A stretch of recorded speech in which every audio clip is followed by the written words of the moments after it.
Petrol की कीमत में 6 रुपये 39 पैसे फी लीटर और हाई स्पीड डीजल की फी लीटर कीमत में 7 रुपये 93 पैसे का मजीद इजाफा कर दिया गया।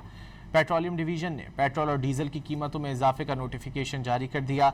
नई कीमतों का इतलाक 23 जुलाई के लिए होगा। पेट्रोल की नई कीमत 327 रुपये 12 पैसे फी लीटर मुकर्रर, जबकि हाई स्पीड डीजल की नई कीमत बढ़कर 375 रुपये 4 पैसे फी लीटर हो गए।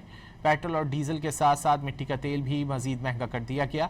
7 रुपये 80 पैसे फी लीटर का इजाफे के बाद नई कीमत 297 रुपये 17 पैसे फी लीटर मुकर्रर हो गई। पेट्रोल की कीमत में 6 रुपये 39 पैसे फी लीटर और हाई स्पीड डीजल की फी लीटर कीमत में 7 रुपये 93 पैसे का मजीद इजाफा कर दिया गया। पेट्रोलियम डिवीजन ने पेट्रोल और डीजल की कीमतों में इजाफे का नोटिफिकेशन जारी कर दिया। नई कीमतों का इतलाक 23 जुलाई के लिए होगा। पेट्रोल की नई कीमत 327 रुपये 12 पैसे फी लीटर मुकर्रर, जबकि हाई स्पीड डीजल की नई कीमत बढ़कर 375 रुपये 4 पैसे फी लीटर हो गए। पेट्रोल और डीजल के साथ साथ मिट्टी का तेल भी मजीद महंगा कर दिया गया।